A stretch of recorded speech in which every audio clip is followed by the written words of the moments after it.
Ciao a tutti! My name is Natalia and this is my YouTube channel, Seagull the Explorer. Today, as you may have guessed from my greeting, I will be reacting to the video from Geography Now about Italy. Italy is one of the countries that I have lived in. I was studying there for a year, so I may know something about Italy from my own experience. I visited quite a number of places while I was there. So I visited the famous places like Rome, Vatican City, Florence, Bolzano. Okay, maybe Bolzano is not that famous. Honestly, when it comes to Italy, it is very hard to say what is famous and what is not. It seems like everything is famous. Anyway, I visited Bologna and the University of Bologna, which has a stunningly beautiful library, by the way. Maybe the place that I really enjoyed, well, actually I enjoyed a lot of places, but the place that stuck in my mind is maybe not the town of Vicenza, not the actual town, but the desert that I had there.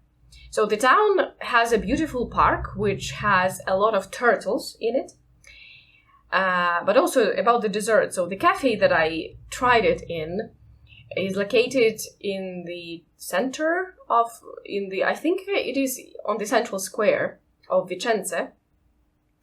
I really hope that one day I can visit it again. The dessert was not only really, really tasty, but also beautiful. Anyway, it was a very, very nice dessert. Another place that I think that I can recommend is Cinque Terre, which is translated as 5 lands. So, well, cinque is 5, lands is terre, meaning terre is lands. So basically it is the area near the coast, actually not even near the coast, on the coast, and not very, so the largest city, which is the closest to that area, is Genova. So there are 5 towns that are connected between each other by a hiking trail, so you can actually walk from one town to another. Also, the trains are circulating there, so the connection is quite good. So these 5 towns are quite famous for the nice coastline that they have, the beautiful, brightly colored houses on the hills near the coast or on the coast, stunning nature, very beautiful views. Anyway, my introduction to this video is taking too much time, so I think I will just start watching the video, which I am excited about, because, well, I am familiar with the country. I was there a lot of times and I spent quite a lot of time in the country, so maybe I can add some information from my own experience. But let's see.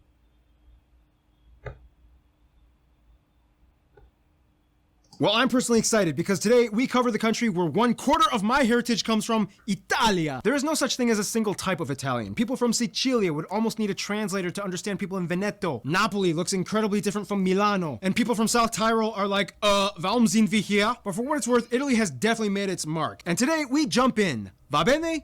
Cominciamo! It's time to learn geography now! Hey everybody, I'm your host Barbs, derived from my last name Barbato, which translates to beard man. I'm serious. Hey, laugh all you want, but that just means I might be related to Scipio Africanus Barbatus, the guy who defeated Hannibal in, I think, the Second Punic War. So I got victory in my blood. Nah, I'm probably related to some ancient guy that sold barley or something. Barley that was eaten by Scipio Africanus Barbatus, who defeated Hannibal. So yes, I still got it. I basically defeated Hannibal. But where was Hannibal defeated? Let's find out in In Italy, it's all about tutte le strade portano a Roma. First of all, Italy is that boot-shaped country kicking two deflated soccer balls located in Europe at the heart of the Mediterranean Sea, bordered by France, Switzerland, Austria, and Slovenia in the north, and two microstates are completely engulfed within Italy, the Vatican City and San Marino, which is like the easiest country to sneak into. Like seriously, there's a Japanese restaurant and a sports store next to the entrance with no guards. With two, this makes Italy the country with the most other countries enclaved inside of it. South Africa was so close with Swaziland, but then Mozambique had to exist. Oh, and there was that time Reggio tried to secede from Italy back in the 70s, which almost made it 3, but that's a whole other story, just look it up. The country is divided into 20 regions with the capital Rome. 5 of the regions have special autonomous status: Sardinia, Sicily, Trentino Alto or Sud Tirol, otherwise known as South Tyrol, the Aosta Valley, and Friuli Venezia Giulia. The country's largest cities are of course the capital Rome, then Milano and Napoli, with the busiest airports being Rome Leonardo da Vinci Fiumicino, Milan Malpensa, and Bergamo Caravaggio international airports. About Bergamo, I also pronounce it that way, Bergamo, but as far as I know, and I think I even checked it, not only with dictionary but also with Italians, that the city or the town, I'm not sure about the status, it is pronounced as Bergamo. And also, this airport is usually referred to as Milan Bergamo. So usually when you buy tickets from or to this airport, usually it is stated on the ticket that it is Milan. But it is quite far from Milan. It's more than an hour by train, sometimes with changes. Yeah, but, well, I guess a lot of big cities have these airports that are located very far, but are considered the airports to that city. And by the way, I use this airport quite a lot. And when I was in Italy, and not only, it's quite a big airport. I mean, it has a lot of connections to airports of other countries. And I think it also, it's not considered, but there are so many Ryanair flights, Ryanair being the one of the most famous low-cost airlines. So yeah, it is, Bergamo Airport is like the hub of Ryanair flights. Anyway. In addition to the 2 largest islands, Sicilia and Sardinia, the country owns over 350 islands off its coast. Finally, there's that land dispute with France over the summit of Mont Blanc, and a small little 2.5 kilometer long enclave in Switzerland called Campione d'Italia, which is kind of like a special spot exempt from the EU value-added tax zone, which makes sense because it has Italy's largest casino. Phew, Italy, you got some complication fanatics going on. The funny thing is, modern Italy once even tried to take a stab at colonialism in the late 19th and early 20th centuries with areas stretching from the Balkans, Northern Africa, and the Horn of Africa, including a short kind of occupation of Ethiopia, but it didn't last that long because the Ethiopians fought back relentlessly. And to this day, it's back to the boot with 2 deflated soccer balls. Guys, I'll convert metric for you, but I call it soccer, okay? The Canadians, South Africans, Australians, Kiwis, Japanese, and parts of Ireland and the Philippines and Papua New Guinea all agree with me, okay? It's not just Americans that call it soccer. Which is so funny that he mentioned that. When I was making a reaction video to their episode about Brazil, I actually asked a question, which was, do only Americans, like the USA, call football soccer? And then, yeah, he answered the question. Actually, after the episode, I checked, and yeah, I know now that more countries call the game soccer, not football. But interesting fact that soccer, the word, was coined in the British English, not American English. Although in the UK, the game is called football, not soccer. Interesting. And I see that calcio is the Italian word for football. Yeah, this is a third way to call the game. Vuoi dire calcio? Okay, good luck with that. Now, this is the part where I typically go down the list of notable sites found in Italy. However, the problem is there are literally too many. I'm not even joking. Italy has more heritage sites than any other country in the world at over 50. We all know about the big guys, so I'm not going to mention most of them. Instead, through my extensive research, here are some obscure, lesser-known, yet equally fascinating spots worthy of noting. The dining table of Bilalante, the Bomarzo Horror Garden, Ai Piapi, a theme park made of rides that require your own kinetic energy to operate, the necropolis of Banditaccia, La Scarzuola Monastery, the free wine fountain of Camino di San Tommaso. Let that just sink in. Free wine. The relics of Jesus' apostle St. Thomas, the geothermal waterfalls of Tuscany, the sunken city of Baia, the cliffside town of Sant'Agata de' Goti, the sulfuric fields of Pozzuoli, that fortress built by that crazy guy, Urbania mummies, the Custino sword in the stone, the 9-layer maze of Villa Pisani, the road of 52 tunnels, the pyramid zone of Castello, the Incantado heads carved by a crazy guy. There's a lot of monuments made by crazy people. And of course, way too many castles, fortresses, churches, monasteries, museums, and ancient sites to list, but you get the point. Now, wow, there are quite a lot of places, yeah, and so many places to visit. I haven't visited any of the places that he just mentioned. I mean, the ones that he showed before, so it was the Colosseum in Rome, then was Venice, and something else, I forgot. But the ones that he mentioned, I didn't visit at all, so I need a fresh list of sites to visit in Italy. Nice. Now let's blast off like a volcano, which Italy has, into the next segment, shall we? Now, we all know that Italy is insanely beautiful in so many areas. Everybody wants to see it. I mean, even Mr. and Mrs. Information went there on their honeymoon. You're welcome. First of all, Italy's beauty comes at a cost. The country lies just above the convergence of the Eurasian and African plates in the Mediterranean, but also on the Apennine or Apennini thrust fault line that smashes into Western Europe, and that's how the Alps were formed. Basically, the Alps make like a barrier in the north with the Apennine mountains running along the entire length of the country as like a scoopy spine until it technically ends in the island of Sicilia. Because Italy's mountains are volcanic fault formed, it has created some amazing natural formations like the Dolomiti rocks, the steep sides of Lake Garda, the largest lake in Italy, the Umbria valleys. Oh, thank you for that. Yeah, it is the largest lake in Italy. Lake Garda, Lago di Garda, which I mentioned. It is insanely beautiful. Totally recommend for visiting. The undulating hills of Tuscany. This also means that Italy is kind of split in half east and west, with a major lush basin locked in the north that receives an abundance of fresh snow-capped water melt, creating rivers like the longest one, the Po River, located in the aptly named Po Valley. This valley extends about 650 kilometers, 400 miles, all the way from the French border to the Adriatic Sea, which ends at a little city you may have heard of called Venezia, or Venice. This also means that Italy is a volcanic country. To this day, there are about 30 volcanoes, 3 known active ones, Etna, Stromboli, and the famous Vesuvius. Yeah, I visited the Vesuvius volcano.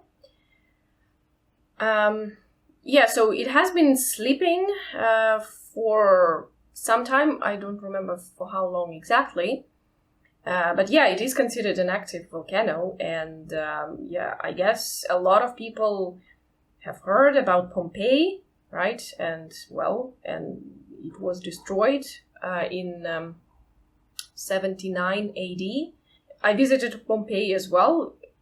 Yeah, by the way, it's a very, very nice and interesting place to visit. It has this historical aura in it. Just imagine that 2,000 years ago, people were walking on the street as well, and at some point when, Vesuvius erupted, they were stuck in this place with nowhere to go. I mean, they had somewhere to go, they just didn't have time. I was impressed. I was really impressed by the place. Yeah, it is. I'm not even finding the right words to describe. It's not just interesting. It's just history was there.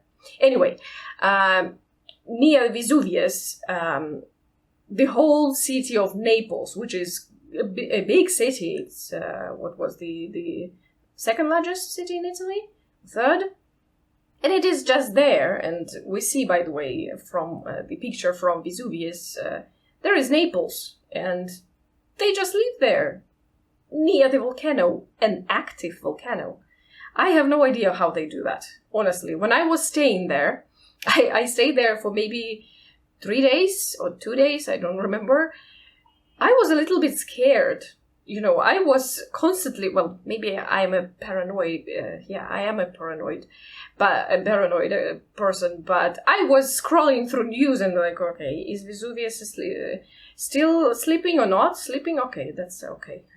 Yeah. Anyway. Making it the most densely populated and potentially deadly volcanic region in the world. It's like, yeah, I know I could die, but oh man, the pizza here is totally worth it. Speaking of which, about a quarter of the land is arable, allowing them to grow lots of food. I'm sure you are fully aware of the typical Italian dishes. However, each region kind of specializes in a certain cuisine. In the north, you have foods like polenta, gnocchi, white truffles. Liguria has great pesto. And in South Tyrol, you have Germanic-inspired dishes like noodle dumplings and strudel. In the center, you have things like lasagna, boar, artichokes, lamb, steak, gelato, pasta, which comes in over 600 variations. Yeah, pasta is good. Yep. They know how to cook pasta in Italy. That's for sure. Love it. But also about gelato, interesting story. I don't like ice cream. I don't eat it generally. I just don't like the milky flavor in it. And maybe cold, I don't know. I just don't like ice cream. But when I came to Italy and tried gelato, I realized that this is the ice cream that I actually would love to eat. And since then, I am eating only, the Italian ice cream, which is gelato. Yeah.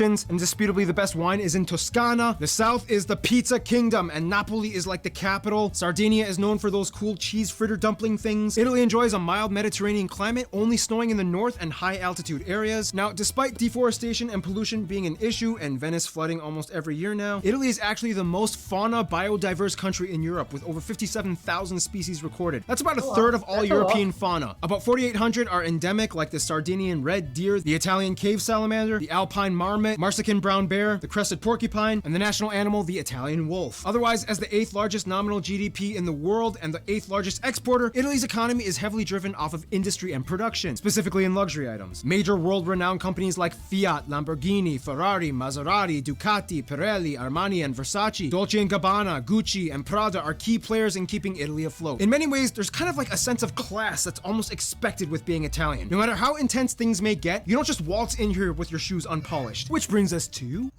Just a second, yeah. Another funny story about this class and fashion in Italy. So one of my group mates, who was originally from Milan, he mentioned something about this. So he said that when he was not in Milan, it was acceptable for him not to dress up. Let's say it like this. So it was fine for him to dress casually. But when he was in Milan, he actually said that he felt this pressure to dress, well, properly, meaning, I'm not even sure what it meant. Was he required to wear, I don't know, tuxedos or something? I don't know, maybe not that formal, but he was not required, but he felt the pressure to look very tidy. Let's put it like this. So it was interesting to know that, to learn that. Now, being Italian, we've all heard the stereotype. And the gesture, yeah, the very Italian gesture. Another funny story. I'm usually, when I'm speaking, I tend to use hand gestures. I wouldn't say that a lot, but my friends said that they noticed the difference. So after I came back from Italy, after spending a year in Italy, they said to me that I started to use hand gestures more after spending time in Italy. So yeah, I guess it's contagious.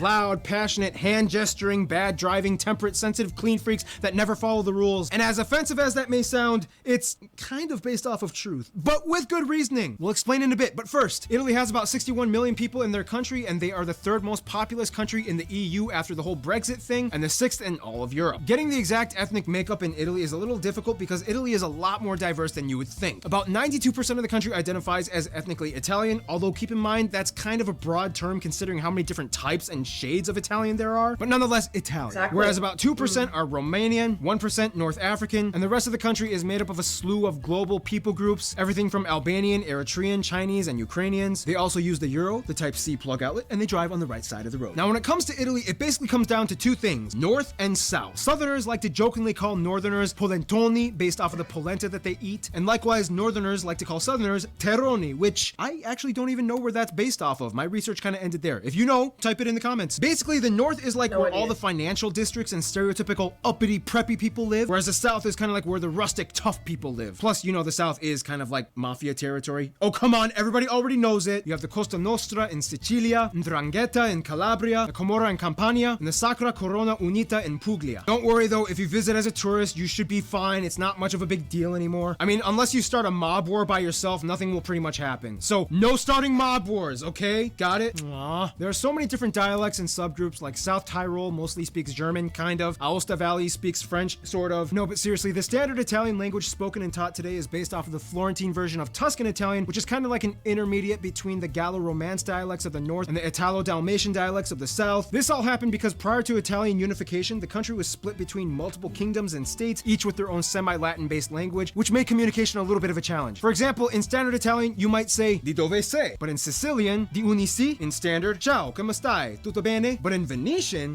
come vale, tut ben, in standard, forchetta, in Lombard, Peru? This is one of the reasons why Italians attribute the creation of the famous Italian hand gestures. People would travel barely 50 kilometers and find themselves in a hard to understand dialect region. So essentially they had to kind of get their point across fast. There's a saying that Italians have l'arte di arrangiarsi, or the art of arranging, which translates to something like the art of figuring it out on your own. When words fail, hands succeed. There's no specific code, but some generally accepted gestures include things like mi dispiace, sei pazzo, bere vino, bellissimo, delicioso, stai attento, ma cosa dici? Perfecto, and vai la corona. Speaking of societal background, we don't have enough time to explain the entire history of Italy, but in the quickest way I can put it. Just a second, so the host here transferred to history, but he already mentioned some of the languages that are spoken in Italy. I have some information to add. So, the general population of Italy is, according to the data that the host provided, it was 69 million people. But according to census of 2019, there were 60 million people, 60.2 million people in Italy. So the number of established languages listed for Italy is 35. Established meaning that these languages have some kind of a status in Italy. So of these 35, 28 are indigenous languages. Also, there are 19 unestablished languages, so languages that have no status in Italy, and also one macro language, a language that consists of widely varying dialects. So all in all, there are 54 languages that can be spoken, that can be heard in Italy. So all these languages are living languages, but 3 of them, unfortunately, have the status of a dying language. So Italian is a statutory national language, and it is the most widely spoken language in Italy. So 59 million people speak Italian, standard Italian, in Ity. By the way, total users in all the countries, total users of Italian in all the countries is 67.9 million people. So in parallel, many Italians also communicate in some local languages. So most of these local languages, are indigenous evolutions of Vulgar Latin. Most of the languages, but not all. Some of the languages, some of the minority languages, they do not stem from Latin. They belong to some other Indo-European branch of languages. So these minority languages can be called dialects, but they are not actually variants of the standard Italian, which is spoken widely in Italy, most widely, which is the most widely spoken language in Italy. So, as these languages are not variations of Standard Italian, which, by the way, is also which started as the medieval Tuscan of Florence, which the host there mentioned already, and this Tuscan the Tuscan language of Florence, it also stemmed from Latin. So these minority languages and Standard Italian, so they are not. The minority languages, they cannot be dialects of Standard Italian. Some of them are even older than Standard Italian. So it is better not to call them dialects. It is better to call them minority languages or local languages. So of the indigenous languages, 12 are officially recognized as spoken by linguistic minorities, and these include Albanian, Catalan, German, Greek, Slovene, Croatian, French, Franco-Provençal, although I'm not sure about the pronunciation here, Friulian, Ladin, Occitan, here I'm also not sure about the pronunciation, and Sardinian. Sardinian is regarded as the largest of such groups, with approximately 1 million speakers. However, full bilingualism is legally granted only to 3 of these languages, or 3 of these minorities. So the first is French, which is a statutory provincial language in Valle d'Aoste. Another language which has a statutory provincial status, which is a statutory provincial language, is German, and it has this status in Trentino Alto Adige region. Another name is Südtirol, as far as I know. Trentino Alto Adige, is that Südtirol? Maybe I'm wrong here. But by the way, I studied in this area, and I noticed even then that a lot of people are bilingual there. So they speak fluently both Italian and German. So that proves the point here. And the third language or minority group, whose language is recognized legally, is Slovene. And it has the status of legally provincial language in Trieste and Gorizia provinces, which is near the Italian border with Slovenia. Okay, so this is already taking a lot of time. Maybe another fact about languages in Italy, about English. So when I was researching languages in Italy, I was actually quite surprised to learn that English can be spoken by 20.7 million people in Italy, which is roughly 34%. I actually thought that the number is lower, so it's quite good. It's quite nice. Okay, so that's it about the languages in Italy, although, of course, a lot more information can be told, but I think it requires a whole video just to speak about languages. But we'll move on.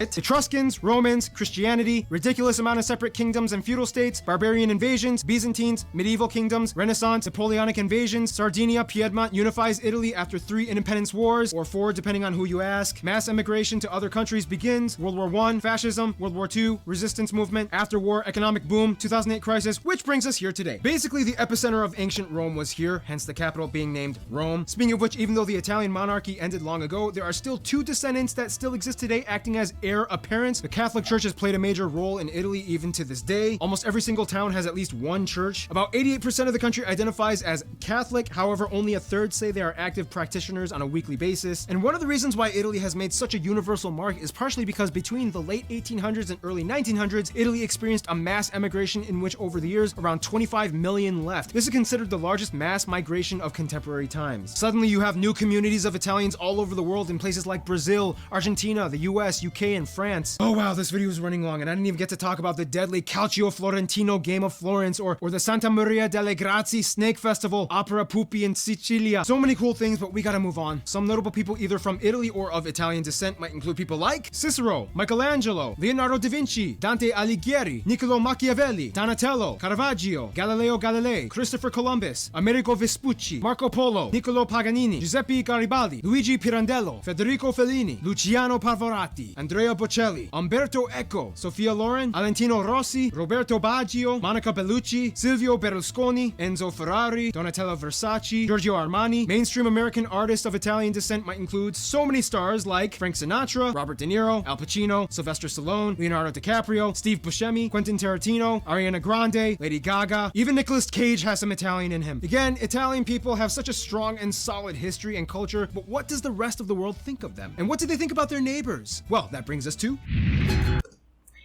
I just wanted to highlight about famous people from Italy. So the latest reaction video that I made was the video about South Korea, and I do remember that, the list was shorter. I think that there are more people from South Korea that are famous, but, usually it is quite hard to choose only a few of them. But my point was not about this. My point was that I knew just 2 people from 2 famous people from South Korea, while from Italy, I knew almost all of them. Maybe there were 1 or 2 famous people that I didn't know. All the others are quite famous. And I'm thinking, partly it is because, geographically, I'm European, right? And so geographically, Italy is closer to me than South Korea, for example, or any other Asian country. So it is logical that I know more about Italy than about South Korea. So I do remember that in school, so we had a subject which was called World History. But what I remember is that, of course, we learned some history of India or China, but I think it was way less than we learned about the history of Europe. And as Italy was, the Roman Empire at some point, Italy has quite a rich history. We learned a lot about Italy. So I'm just stating the obvious here, that I know about Italy more than that I know about some Asian, for example, country. But it is interesting. I'm just wondering, why not include more information about other countries as well? It's not only about Europe, right? But anyway, let's just continue. Italy. So before we continue, I just remembered 2 other famous people from Italy. So one is a sportsman. By the way, the host there didn't mention any sportsman at all from Italy. So I am a tennis fan, So, and there is at least one name that comes to my mind when speaking about Italian tennis players. So this is Matteo Berrettini. For the moment, I forgot the last name. So Matteo Berrettini, he's quite a popular tennis player. I think he, in ATP rankings, he is the 14th, so it's quite high. And also another group of people that I would like to mention is the band that won the Eurovision Song Contest in 2021, so last year's contest. So this is Italian band called Måneskin, although I'm not sure about if I pronounce the band name correctly. I think they're quite big now. They're quite popular, especially after winning the contest, and I actually really like them. So yeah, I just wanted to mention them here. Is a really great guy once you get to know him, but that's just the thing. You gotta warm up to them, al dente style. First of all, France is like their best frenemy. They smile at each other, but secretly they're always trying to compete with who has the highest class and elegance. They also hate the fact that France has Leonardo da Vinci's Mona Lisa. Nonetheless, with historical bumps like World War II, they still cooperate well today. Argentina is like their adoptive daughter that they sent to Spanish boarding school, but they still fiercely refuse to make friends with their neighbors. As mentioned in the Argentina video, the majority and largest demographic of people in Argentina have Italian heritage, and they love doing business with Italy. Malta and San Marino are kind of seen as like their little sons that they love helping out, even though San Marino is like way older than the modern unified state of Italy, but that's besides the point. They think it's cute how Malta speaks their own language that kind of incorporates Italian words, and San Marino is like their good luck charm, whom more or less has always been peaceful and drama-free since the 4th century. Of course, the Vatican is like a unique player that they pay their respects to, but will not give the opportunity to raise another empire, and hence they keep them confined to the Basilica grounds. In terms of their best friends though, literally every Italian I talked to has said the exact same two countries. Greece and Spain. As mentioned in the Greece episode, they live by the una faccia una razza rule. One face, one race. These three countries make the trinity of the Mediterranean. You know it's going to be a good time when you put a Spaniard and a Greek and Italian in the same room. Nothing can stop them. They own the seas, they trade, they share stories, they drink together, they marry the crap out of each other. In conclusion, for centuries, Italy has been a beacon of art, literature, fashion, architecture, history, religion, cuisine, traditions, and landmarks to the rest of the world. And personally, I'm proud to be a part of it. But most importantly, I'm proud that my barley-selling bearded ancestors basically killed Hannibal and saved the universe. And I get to take like at least 40% of their credit. So basically, I saved the universe. Totally true, not made up, 100% fact. Stay tuned, the Ivory Coast is coming up next. Nice, yeah. Okay, so that's it. Well, actually it was not a very long episode, just 13 minutes, but in these 13 minutes, they packed a lot of information about Italy, although I think that every region of Italy deserves at least 1 hour long video. Because, there is so much about the country, about the culture, about history, about everything. But this is just a general video about Italy, which I really enjoyed. I'm not sure if I added a lot of information. I just enjoyed watching the episode. It was quite fun. And also the music, by the way, I didn't mention that the background music in this episode is very, very cool. It sets the mood, I don't know, in Italian way, if I can say so.